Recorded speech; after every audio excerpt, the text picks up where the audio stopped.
Berdintasunarentzat egiten du aldana, bizitzek egiten du sekulako lana.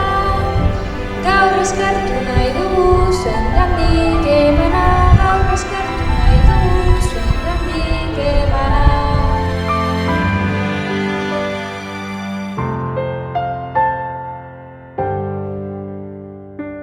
Nire ustea da hemen denok handina dugula ezagun, hil egin zuten eta gainera bere gizon arduradun. Bera bezala urtero doaz gure artetik 1000 lagun, horrelakorik gerta ez dadin.